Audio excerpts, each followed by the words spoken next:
In 2019, Kitguru visited Intel's Israel Development Center, or IDC, in Haifa, Israel. We also visited Fab 28 in Kiryat Gat, at the time manufacturing 10nm Ice Lake, these days manufacturing Alder Lake and Raptor Lake on Intel 7. At the time, Intel allowed us to play dress up in bunny suits, but we never got to go in the clean room. We merely looked through windows at stuff whizzing by. And now in 2022, we've returned to Israel to talk to IDC about Raptor Lake. Good morning, everybody, and again, welcome to Israel.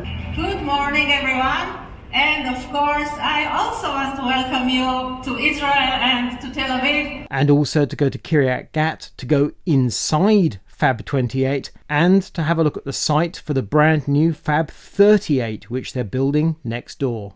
Our schedule with Intel was absolutely packed in Israel. I travelled out on the Sunday, had 3 days working, and then travelled home on the Thursday, so it's 5 days from end to end. The snag is, a lot of the good stuff is under NDA, in particular 13th Gen Raptor Lake. That's despite the fact I took photos of wafers of Raptor Lake while I was out there, and indeed we published one of those photos on a news piece by Matthew. It so happens I took multiple photos of that wafer, but this photo was allowed by Intel's PR people. The other photos, they're too close up. I'm not allowed to share them yet. It's also worth noting that while I was in Israel with Intel, they actually released the news, in inverted commas, that they were going to call 13th Gen Core 13th Gen Core. We'd all kind of assumed it would be called that, but it wasn't until they officially released the news that it was fact. Furthermore, when I returned home from Israel, we got further news that they were killing off the old Pentium and Celeron names. That didn't come up in conversation in the slightest while we were out there.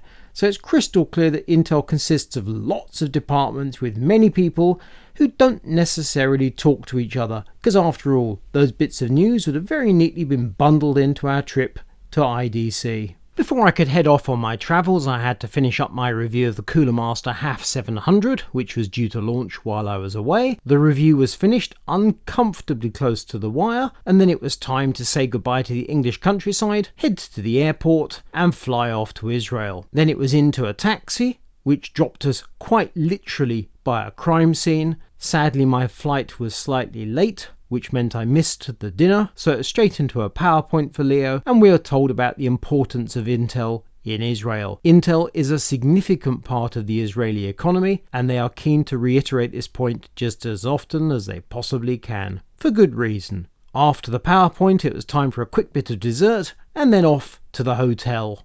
This is a very stylish hotel room. We've got a little table, tiny table, there's my laptop, here's the seat. Behold! The bloody thing moves. You sit on it, and it rocks. A refreshing night's sleep, up with the lark, and I had a look out of the window. Shalom from Tel Aviv. Also, hustle and bustle.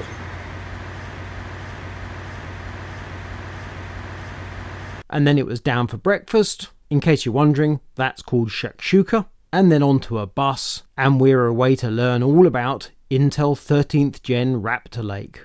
Once we journos and analysts had been suitably softened up, Isaac Silas from Intel started to tell us about Raptor Lake. He led off by telling us about Intel's greatest hits in Israel, which extends back some 40 plus years. He discussed the product development cycle, so starting from retail on shelf, you can go back 30 months to the definition phase of a product. This is when a small group of people, say 10, sets out the goals for a particular product, and then you move on to the design and fabrication stages, the post-silicon validation, quality control, testing, and finally the product hits the shelves.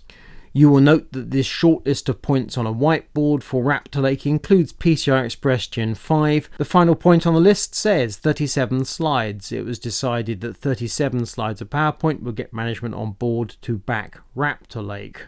The significant point with this development cycle is that because Raptor Lake is heavily based on Alder Lake, they were able to shorten the cycle by 6 months, so you would assume 24 months from beginning to end. It's interesting to look at Intel's post-match analysis of products, which products hit, which products just about hit, and which products missed. Look carefully and you will see that 10nm certainly plays its parts here.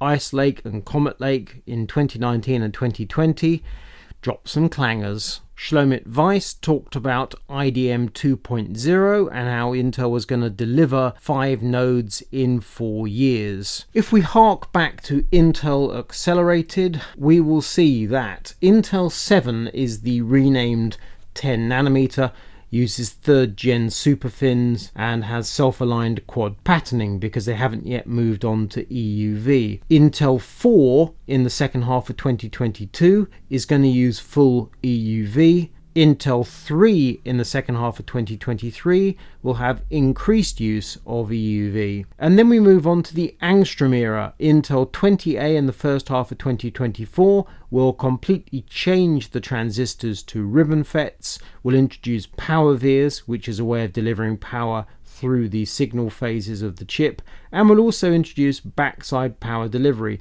separating power from signal. In 2025, Intel will refine this process as 18A in some unspecified manner. These are huge claims, but Intel is stating here and now they will deliver. We took the aggressive target to have 5 nodes in 4 years, and we are making very good progress in this area. By this stage in the proceedings, we've been told nothing about Raptor Lake. However, Intel then convened a panel of speakers and Isaac Silas did indeed start to dish on Raptor Lake. We've broken this out into a separate 4.5-minute video because it merits some careful attention, but the takeaway points are: the new Core i9 has extra E-cores compared to the current Alder Lake Core i9. The technology of the E-cores is unchanged. The technology of the P-cores has changed. They're now called Raptor cores. The fabrication process has changed slightly, and there are a few other changes that we cannot currently reveal. Do please check out that separate video.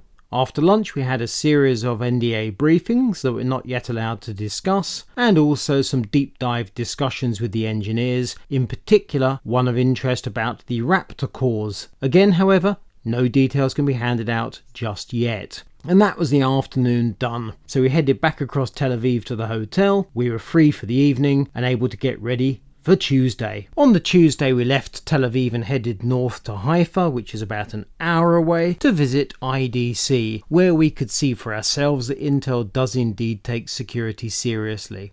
Ho ho. For most of the day we were forbidden to take either photos or videos, or indeed to make voice recordings. In essence, we were walked around the labs and shown lots of testing stations where robots are swapping processors in and out of motherboards. I noted one of the screens that referred to dozens of Raptor Lake testing stations included one that was clearly running Meteor Lake. After our lab tour in the morning, we headed off for lunch.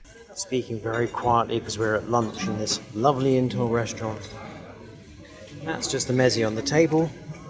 That's my selected plate of food, fish. These are people. And that's the med. In the afternoon we saw various demonstrations of Wi-Fi 7 and Thunderbolt 4, and that's when I was able to interview Marcus Kennedy, which we've posted as a separate video. We headed away from IDC, and on the way back to Tel Aviv stopped off at a village called Caesarea, which is a Roman village that's been rebuilt, and had a spot of dinner. Here we discovered they serve hummus practically by the kilo, and fruit comes in a scooter. Here's a dramatic nighttime photo I took as we were leaving Caesarea, and it was off to the hotel. Wednesday is all about visiting Fab 28 in Kiryat Gat, and also looking at the site for Fab 38, which is next door. Our visit to Kiryat Gat and Fab 28 was absolutely fascinating. We saw far more this time round than we did 3 years ago. However, the visit was also very frustrating. We weren't allowed to take any photos or any video. We weren't even allowed to take photos of the presentation given by Danny Benatar, who is now Intel Vice President, Co-General Manager of Intel Semiconductor Manufacturing worldwide. That sounds like quite a bump from last time when he was essentially running the fab in Israel. He now has a global role. Bearing in mind we took no images from the fab, let alone within the clean room, you'll understand these are all B-roll and supplied by Intel. We were told that Fab 28 is 4 to 5 football fields in size. When we went up on the roof of the car park at Fab 28, it's a 5-story building, it seemed to me the new Fab 38, which is being built alongside 28, is about 3 times larger than Fab 28. Here are some notes, however. The light in the clean room is yellow rather than white to avoid problems with the photoresist on the wafers, even though the wafers are sealed in their containers and never see the light of day. Similarly, the clothing doesn't fully cover the workers. Notice the noses are often exposed. In truth, cleanliness inside the clean room is not critical because the wafers are all sealed in their containers and the machines are purged with nitrogen whenever wafers are loaded. The only reason they need cleanliness is to avoid muck getting inside the machines whenever they're worked on. One thing that was definitely interesting was to see workers in Fab 28 using Microsoft HoloLens 2 headsets as they use augmented reality to guide and instruct workers remotely, so they can be shown an instruction manual or a video so they understand exactly what task they have to perform. It was also noteworthy that the workers giving us the tour of the clean room were clearly sticking to a very prescribed script. For example, we were showing an ASML TwinScan machine, the NXT 1980Di, which is a DUV machine rather than EUV, and I asked the question, how many of these do you have at Fab 28?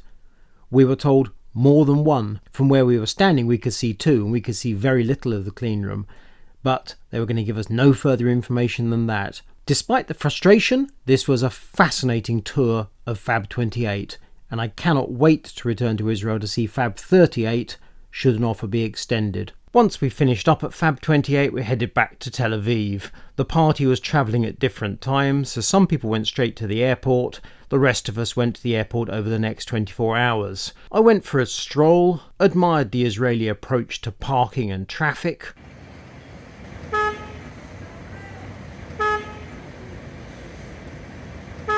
looked at a couple of shops, enjoyed the sunset, and then headed to the hotel bar. 8 hours or so until my taxi, which is at 4:30 in the morning. So I'm having a beer and a salad in the bar. This is the only beer on the menu.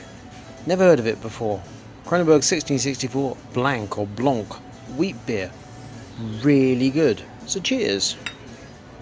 After a very brief night's sleep, it was off to the airport. This is 5 to 5 in the morning and it's just absolutely as busy as heck. And let's take a look at the duty free. 5:45 in the morning. Apparently, no sir.